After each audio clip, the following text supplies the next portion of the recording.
Hey guys, welcome back to Contest Prep University. I'm Joe Klemczewski with Adam Atkinson. We're going to talk about some more myths and hopefully shed some light on information that you may consider right or wrong or false.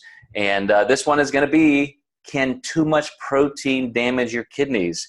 And I'm going to tell you right up front that I know the science on this. I've done a lot of reading thoroughly. So I'm going to toss the ball to you, Adam, and see how you do. So be careful. I'm going to grade you on this. Yes. So I want to first start with how I think this myth started. And there is a byproduct called creatinine that is measured when people get blood work done. And this is constantly elevated in athletes due to hard training.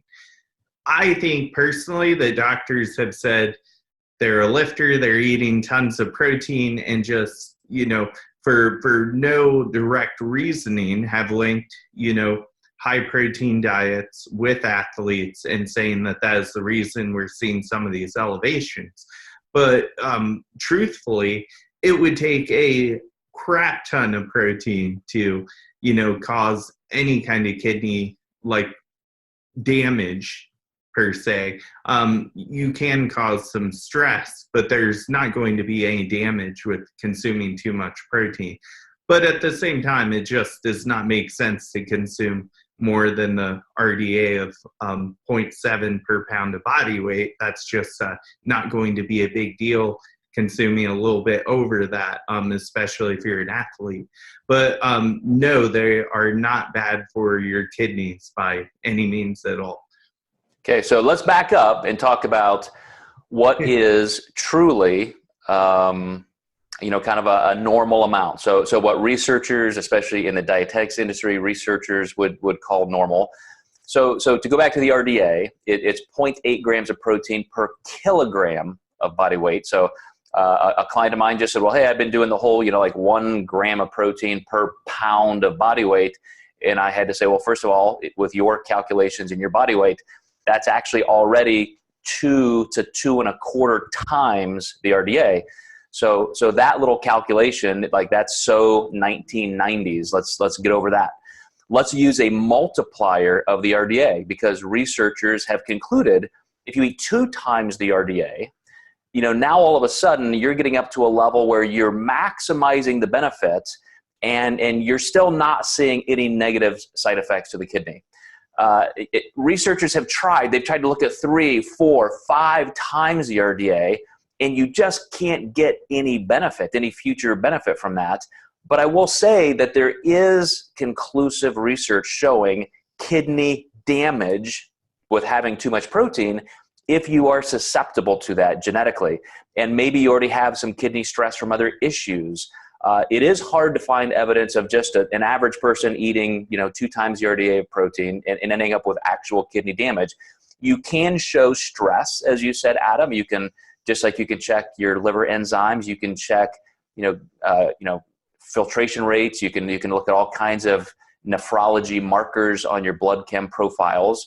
And I would say that, I had a nephrologist as a client one time, and she said the kidneys being the most delicate tissue in your body next to your eyes, even if you just take 1 Advil, she said, you're doing kidney damage. It's not just stress, it's you are damaging that tissue.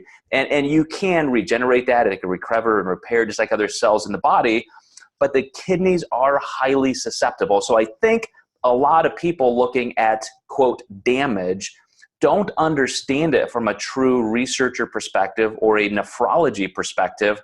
It's just kind of that terminology. We can be just as to blame as people who are, throwing up all kinds of trigger warnings and the earth is, falling apart because you had too much protein, as helpful. Sometimes it's just not helpful. So I would say we really need to be careful and at least understand what's beneficial to us, which would be 2 to maybe 3 times the RDA, and then actually look at your blood chem. Look and make sure that you don't have any elevations in those areas.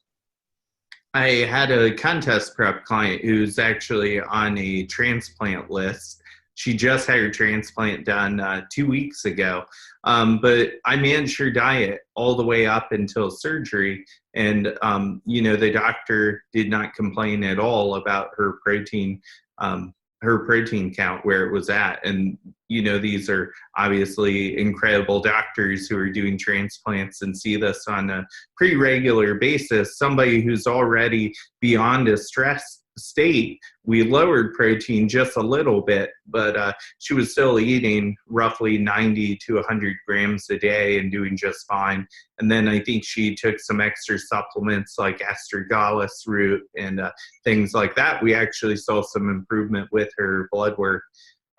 But she was beyond repair, so it was just finding a good donor in the right time, which thankfully she did.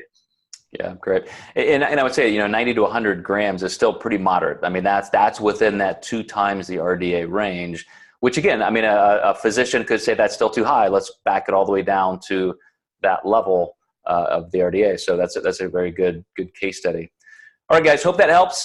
We got other videos you can review on protein requirements and intake, but we're going to move along and make sure we can record some more of these for you on other myths. So stay tuned. We'll see you next time in Contest Prep University.